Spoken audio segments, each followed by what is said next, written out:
Hello, everyone. Uh, been wanting to share my testimony of how the Lord has um, essentially provided um, jobs and employment for me in the last 11 years. I'm 35 years old, um just a few months away from turning 36. Obviously, I've had employment for longer than 11 years. Um, but I really feel that there's a period in my life where it felt like almost like a remembrance stone that they used to do in the Old Testament. Like whenever the Lord would bring them through something, they would put these stones as remembrance, and they would name that land over, like, the God delivered us, or God is good, or God is Jehovah.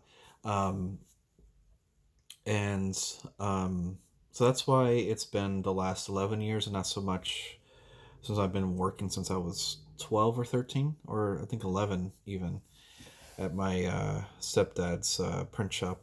But I just wanted to kind of go through chronologically, and get some detail on that, basically the testimony of the last 11 years. And basically, this starts back in 2010. Um, I would say in the probably like February or March, so pretty early. I don't remember exactly, so I'm gonna say February. So it could actually be 11 years from today. And I was working at a warehouse in Florida, and they were going through downsizing, um, and they were starting to lay off pockets of people, and we were. I think I was part of like the second or third grouping of people that were laid off, and I remember talking with other people that were, laid off right there in the parking lot, and probably just an hour freshly laid off. Give us time, and a lot of us knew each other very well. A lot of us kind of treat each other like family. It's just because a lot of people had a lot of years of invested time in that company, so they gave us time to kind of say our goodbyes and kind of pack up our things, and um, just they didn't really stress like, hey, okay, you're you gotta leave. But um, so again, I'm there in park lot talking to my coworkers that got laid off with me, and the conversations kind of like ended, and we're just kind of wondering, okay, what the next steps, or hey, I was just thinking in my head like, okay, well, I've been laid off before, and it's one of those things like, okay, well, I just gotta I'm just gonna take it easy for the rest of the day, just to kind of like not freak out, not do anything rash, And then the next day, I was going to hit the pavement and start applying for other jobs. And again, I'm talking an hour or less of me just being freshly laid off. And this lady comes up to me, that I didn't know her, but I recognized her, because the company that I worked for at the time, the warehouse, they leased out some of the warehouse bays, and they had this one corner warehouse bay, and had no clue what they did. All I know is I would see her open the door, bring out the trash, throw out the trash, go back in, close the door, and that was it. Um, not even like hello. It was just kind of like, throw the trash, leave, and that's it. So I know she just wasn't some complete stranger, but again, I didn't have any foundation of who she was. She came up to me and she's like, "So, what's happening? What's going on?" And I said, "Well, company's downsizing, and we all just got laid off." And she's like, "Oh, okay. Do you have a job?" And I said, "Well, no. I like I said this nicely, but I'm like, I just finished telling you that I just got laid off." She's like, "Okay, well, come with me." And I was just like, "Okay." And I'm just thinking, like, what am I doing following this little Vietnamese lady that's in her 60s into her warehouse? I have no clue what they do. It's like I really hope I'm not going to get murdered or anything like that. I'm just kind of thinking, I'm like, what am I doing following this lady?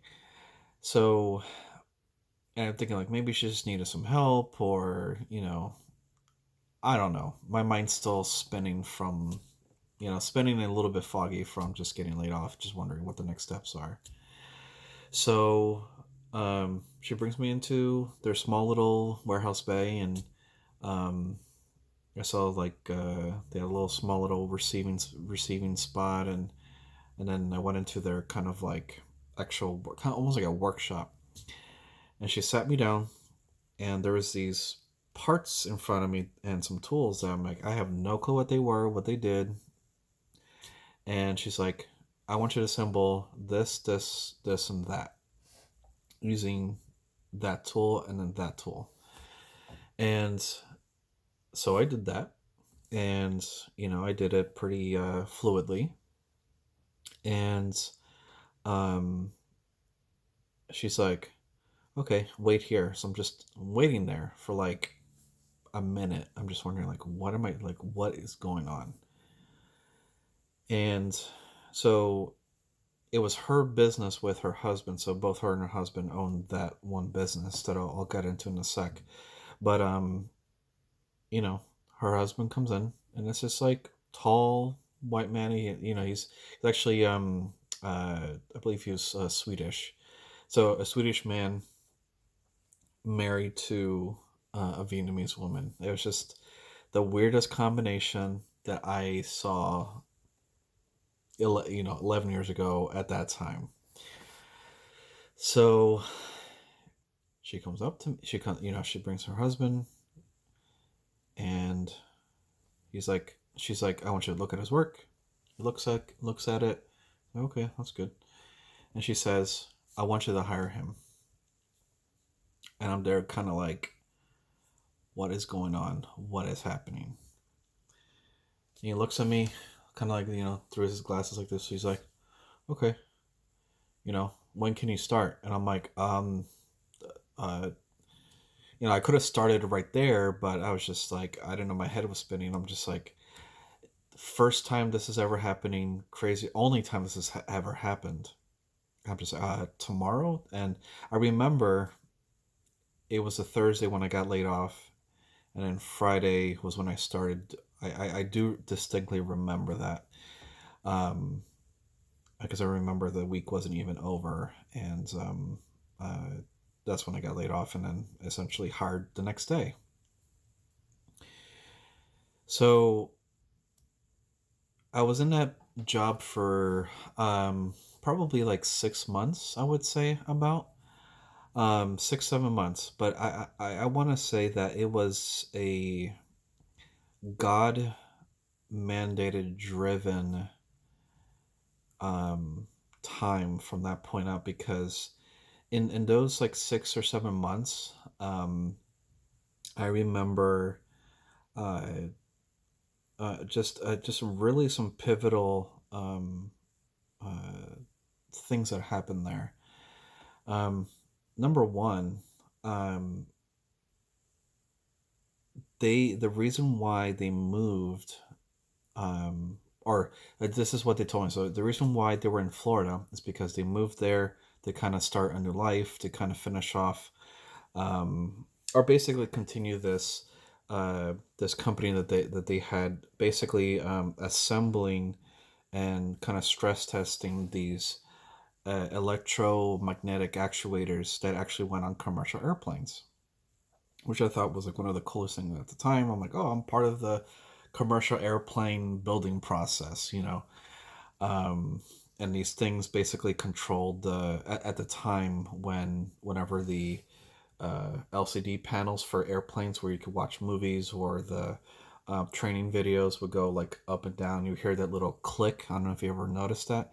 That click was basically an electric, like kind of metal brake that was attached to this electromagnetic actuator. That's the part that I um, uh, um, actually like assembled. Obviously, we weren't the only organization that did that, but um, that's essentially, that just went to whichever companies that were building planes ordered an X amount of ones, and then we would build that many and then basically ship it out to almost like a drop shipment to like a secret facility that was owned by the FAA, which they then did their own um, stress test there before they allowed it to go and get sold to these commercial airliners. And I'm just thinking, like, all of this for just this for the LCD screen. I felt a lot more safe um, after that. But anyways, let me get to the more details. So basically, here I was. Um, my ethnicity is Puerto Rican. Both my parents are Puerto Rican, um, and Christian. And I remember telling them that, hey, I'm Puerto Rican and I'm also Christian. And I started to see the hand of God where He placed me, because um, they almost were like they would make a mistake, because the reason why they were there was that they moved from New York, and they had this like way larger business somewhere in New York, doing this and some other products that they manufactured and assembled and all this stuff in New York. And but what happened was that they had this secondhand man that was a professing Christian, Puerto Rican, and a male. Like basically like not a carbon copy of me, but basically the same attributes as me, or same like male Puerto Rican Christian. He was the only other one that had the key to the warehouse and the security code for the alarm. They had to go leave for uh,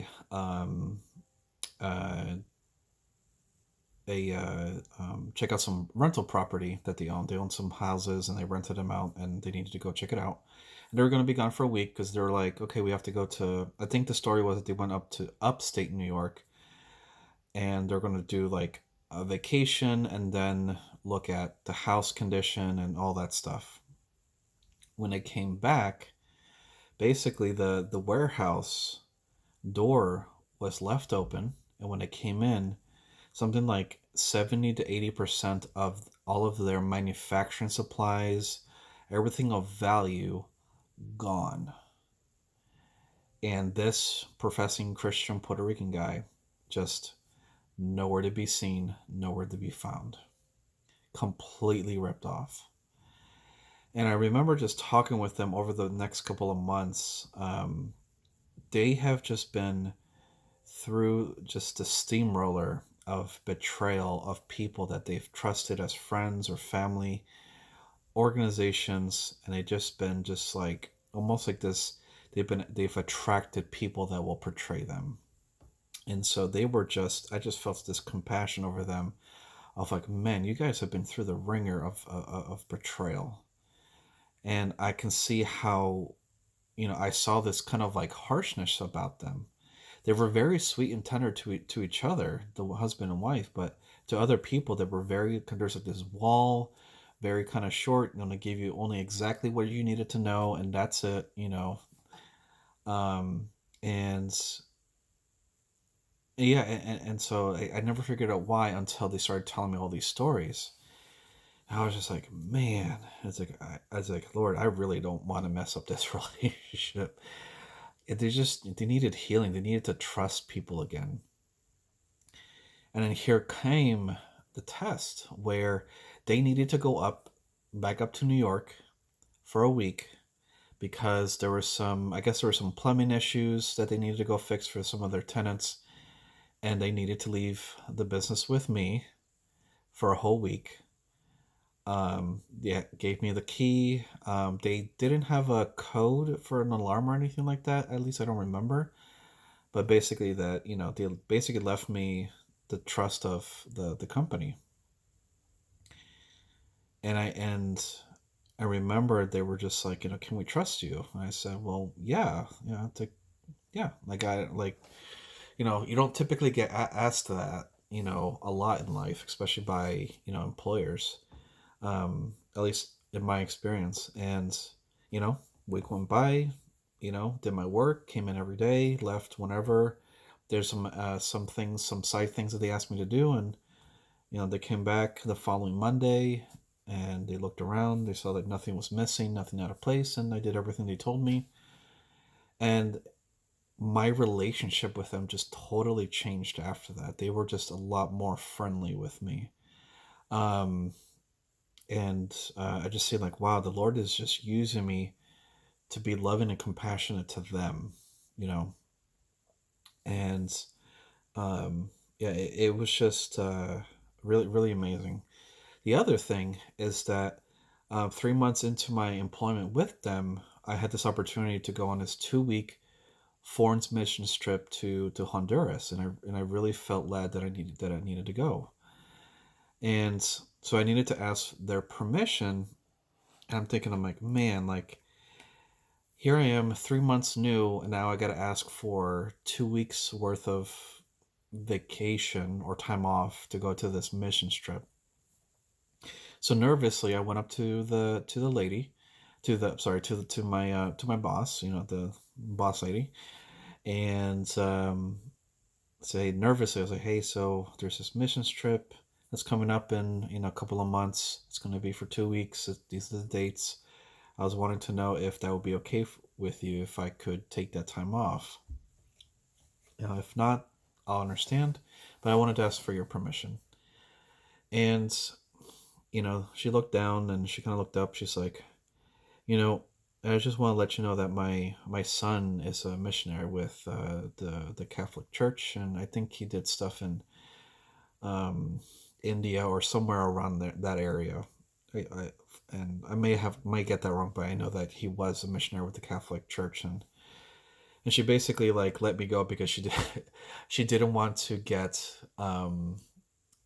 I guess she had this wrong interpretation of the fear of the Lord, like a literal fear, and she didn't want to get in the way of God's work in me, and she wanted, so there's almost like this, like, thank you for telling me that, thank you for allowing me, but like there was some like reasons there was like, no, that's not really biblical, but she let me go.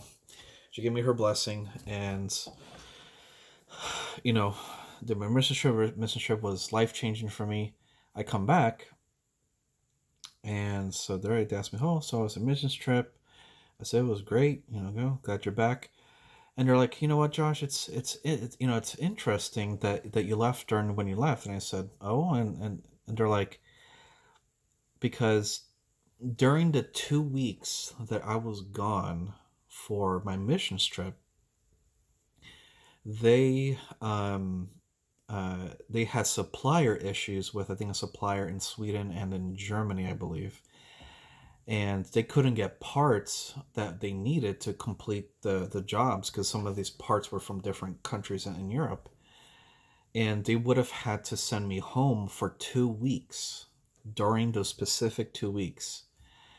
And I was just like, wow, Lord, that's just crazy. And so a couple months go by, and this guy at church comes up to me and says, hey, there's this call center nearby that I work at, and they're doing this new call center contract with Microsoft. Not exactly what it is, and I know you work with computers, and just wanted to see like if you're interested, but I really think you should apply. So I go apply, I get interviewed, and I get the job. So now I'm tasked to go back to my bosses and tell them, hey, I got to give my 2 weeks. And uh, and so they look at me and say, oh, Josh, I think you'll do very well. We're happy for you. And we also just wanted to let you know that this is actually good timing because we're going to be selling the business in about 2 or 3 months, and we would have had to laid you off. So it's just you see that it's just like the perfect timing of the Lord, where the Lord has just brought me the positions, and that's just one. It looks like I'm running out of space for this one video, but I definitely need to give you the next, like the full 11 years. And I've only had like probably 2 or 3 jobs in those 11 years, so I'm not going to have like, oh, I've had 11 jobs in 11 years. Um, but I think that was a very pivotal time because so much happened in like 7 or 6 months that I worked just for them. And that really kicked off that remembrance time from that point on into where I'm at now. And in the next videos, I'm going to really just state um, where I'm at and how faithful God is. So I'll see you in the next video. Bye.